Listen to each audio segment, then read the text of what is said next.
Alright guys, it is dyno day for this 1980 Sunbird that we are building as sort of a fan entry into the Cletus McFarlane Cheap Car Challenge. The plan is to take this to Six Summer, which is happening in like 2 weeks. Now for Six Summer, they are giving themselves a budget of $10,000, and this is what we came up with. Now this car has a pretty storied past. It was turned into a race car almost from day one. It has had countless engine and transmission combinations. It actually almost had the opportunity to race the most famous name in drag racing. But if that story doesn't sound interesting to you, I'm going to put a timestamp in one of the corners here, and you can skip right to the dyno action. So let's get into the story of the car. This car was obviously purchased in 1980. The original owner turned it into an autocross car, and it was raced in SCCA. He eventually put a 400 cubic inch small block Chevy into the car and campaigned it for quite a while. Now the car did have some accident damage, and rather than trying to paint match the body, they put these cool 80s style stripes onto the car. From there it was kind of abandoned and it sat in a farmer's field until we got a hold of the thing. The original setup that my dad put into this was a 360 cubic inch small block Chevy. He built a wild set of custom headers for the car and put a turbo 350 behind it. The car was built for the 2014 Grassroots Motorsports Challenge. I was in college at the time and I couldn't help. And they were literally bolting pieces to the car as it went into the trailer and actually finished the car in the parking lot down in Florida. The car unfortunately had a failed torque converter, and they struggled to get the car to go a respectable time. Fortunately, they had a secret weapon: nitrous. And they installed the entire system with a flashlight. And a good way to fix a torque converter that is not transferring the torque from the engine is to make more torque. So they were able to spray the car to go a 10.77 in the quarter mile, and they brought home the win in the drag racing portion of the challenge. Now at this time, we had never done a turbo LS, and I wanted to get into EFI. So this was one of the first cars that we ever put a turbocharged LS combination into. We did everything wrong. We installed too small of a wastegate, we installed too small of a turbocharger, and we learned countless lessons from this car. This is the very first car that I went a 10 in the quarter mile with. From there, we went to the Sloppy Mechanic Special and installed a 7875. With some modifications to the turbo manifold, we were able to make it bolt up and got it into the 9s. We took the car down to the Grassroots Motorsports Challenge once again. And this year they decided to have a special guest, and that was Big Daddy Don Garlits. Now Don Garlits was there at the event to campaign for Dodge. They were trying to show off the drag racing prowess of the Hellcat series engines, and they managed only like a 10.1 or a 10.2. Finally they allowed me to make my pass, and the car ripped off a 9.80 quarter mile. The plan was to have the fastest challenge car race Don Garlits, but I don't think Dodge wanted to see their $100,000 race car get creamed by a $2,000 beater, so yeah, that race didn't happen. From there, the car continued to get upgraded, so we swapped in a lighter and larger displacement aluminum block 5.3 liter LH6. We used a set of tubular style up and forward LS headers that went straight into a Borg Warner S480 turbo. We decided to eliminate the intercooler completely and run the discharge of the turbo straight into the intake. The last time that the car was raced at the challenge, the car was actually slid into a concrete jersey barrier. On their first run, so that is the car certainly more than capable. And we literally had to straighten the car using a come along to straighten the frame. My dad literally took the panhard bar and straightened it in a vise. And so, needless to say, when the drag racing portion of the event rolled around, we were a little gun shy with the launch.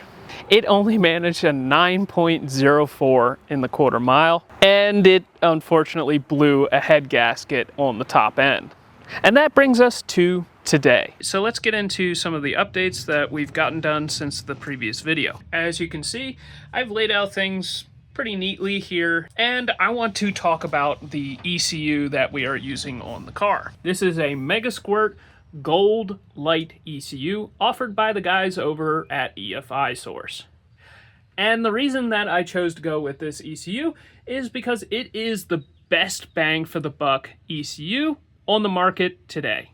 It offers sequential control for up to 8 cylinders, and it's almost as powerful as their gold box that they offer, with a few things that have been thinned down in order to make it more affordable. And they also have options to add transmission control or additional I/O if you decide to later, with the addition of a Micro Squirt ECU. Now, I will fully admit that tuning with a Mega Squirt product like this one that you see here is a little bit more challenging than with a Holley.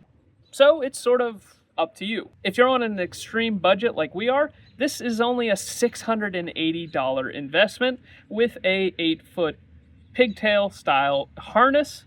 I decided to add an I/O expander in the form of a Micro Squirt, and that was simply because I wanted the ability to monitor a few more data points on the car. Those data points include compressor outlet temperature, compressor inlet temperature, coolant pressure, so that we can set up a safety to cut ignition. I have both of the boxes almost maxed out on analog inputs. Now we are running our NGK Volkswagen Audi coils that we've been running on all of our other builds, and I really tried to take my time and lay this harness out nice. Now, before we took it to the dyno, we decided to do a couple of driveway tests on the trans brake just to see how the car would respond and start to dial in the fuel map.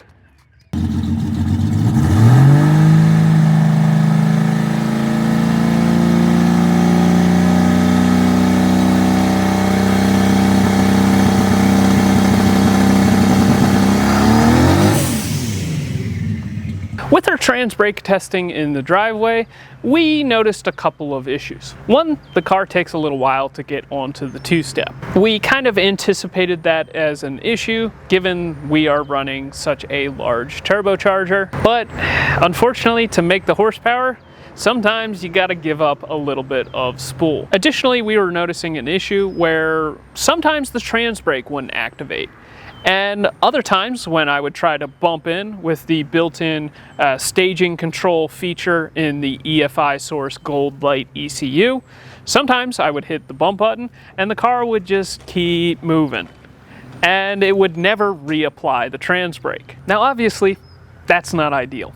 You kind of want it to reapply the trans brake so that you can, launch the car at the appropriate time. When I investigated the external trans brake solenoid on the side of the Turbo 400, I noticed something a little bit concerning.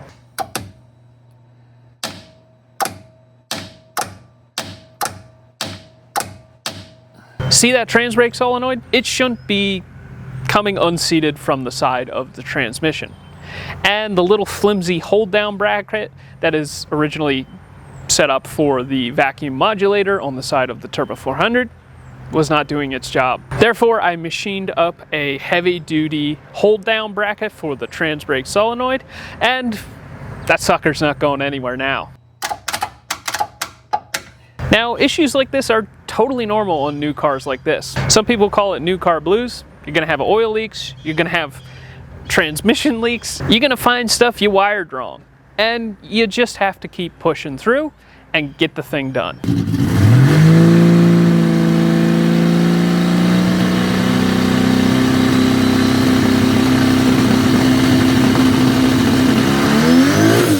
So once we had those few issues fixed, it was time to get onto the dyno. Now our goal for the day was to make 800 wheel horsepower.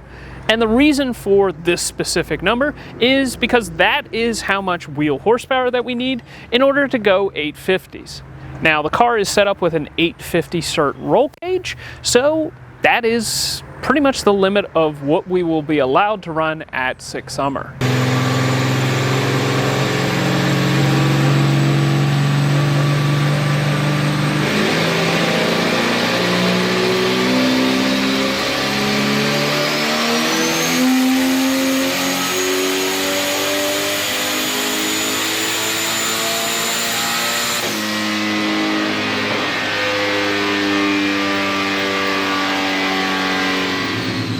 For the first pull, we ran it on wastegate. I normally try to make the fueling a little fat and keep the timing relatively conservative. Now that I was confident that it wasn't going to do something stupid, we turned up the boost and threw the timing back into it.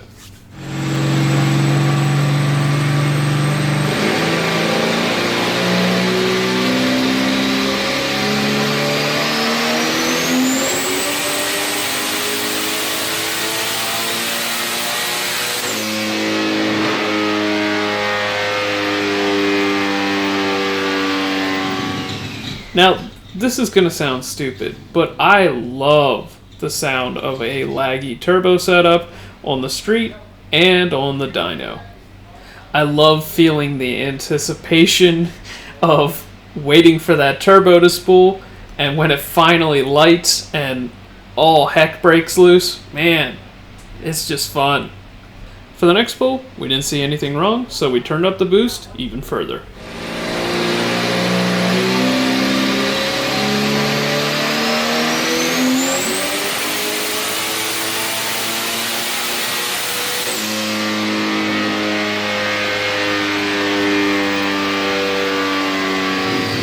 For these last couple pulls, I would really like you to pay attention to the compressor in versus compressor out versus manifold air temp.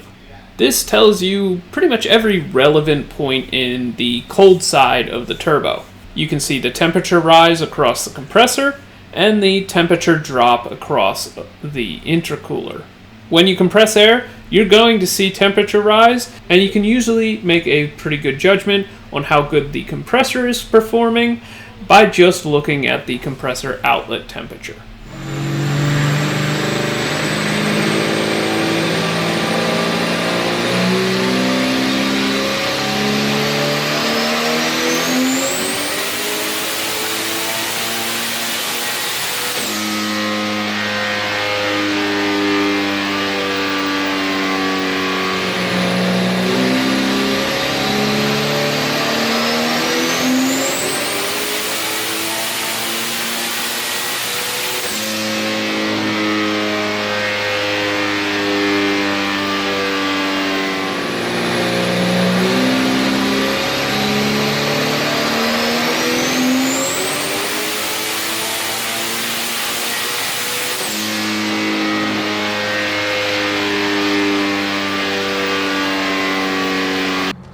I am very impressed with the Bullseye Power turbocharger that we are running on this combination. To give you guys a review, this is a Bullseye Power 88mm turbo, and it has performed probably better than any other turbo we have run of that size. Now, a good way to measure the performance of a turbocharger is to see how much exhaust back pressure that it is making, because this will sort of measure how much energy it is taking to drive the turbine, and to look at the compressor inlet versus outlet temperature. By seeing the temperature delta across the compressor, you can plug that into an equation along with the boost pressure and calculate compressor efficiency.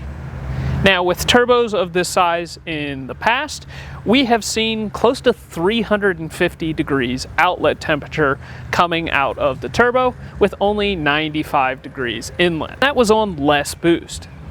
Now, the fact that this thing is seeing far less temperature delta with more boost, this thing's performing excellent. Also, with our exhaust back pressure, we weren't seeing it go out of control. We were only seeing a drive pressure ratio of around 1.15 to 1. So this turbo still has a lot more to give. And the cool part is this isn't even their highest performing option. This is sort of their lowest rung on the ladder of the compressor wheels that they offer for this series of turbo. And I can't wait to run their TCT series turbo, which is their highest rung on the ladder, in one of our future builds. So if you guys are looking for a turbocharger, go check out the guys over at Bullseye Power. They make a really nice product, and it's American made, so unlike some other options, it is also tariff proof. Now, another shout out that I gotta give is to the guys over at Burn Down Garage. The Burn Down Garage Silverado fan kit that is offered through War Performance performed amazing. Now in previous videos you heard me show concern for how small the radiator is on this car, and with the burn down garage Silverado fan kit, I don't think I've seen the coolant temp go over like 176 yet. Granted, we haven't driven it on a hot day and we haven't put a hood on the car, but I think keeping this thing under 210 should be no problem. The last thing that we got to talk about is we didn't meet our goal. We hit 780 wheel horsepower, and that's pretty close to that 800 wheel horsepower mark. Now, there's a few things that we have going for us when we run the thing down the track. One, we should get somewhat of a ram air effect going into the turbo because of the way we have our air inlet set up. We should probably see 1 to 2 pounds of pressure build before the turbo, and that will result in more outlet pressure. Now, as you guys saw in the data overlays, we're getting close to the limit on our injector. So having our wastegate spring set up so that it will sort of mechanically limit the system to the maximum safe operating condition for our fuel system is kind of ideal. And something that my dad and I kind of commented on after the fact is it's kind of weird to come out from a day at the dyno where you made 780 wheel horsepower effortlessly from a 250 cubic inch engine and be disappointed. It's just weird. And if I was able to go back in time and talk to myself from a couple years ago, I'd call myself insane. With that, I'm gonna wrap this video up. If you guys are in the area for any of the tracks for Six Summer this year, and you wanna come out and see this car run, hopefully we'll make it through the entire week. No promises though, but we're gonna try our best. Make sure you come out and support the event. And don't be afraid to come up and say hi to us. We love hanging out with fans. Make sure that you like, comment, and subscribe, and we will see you in the next one.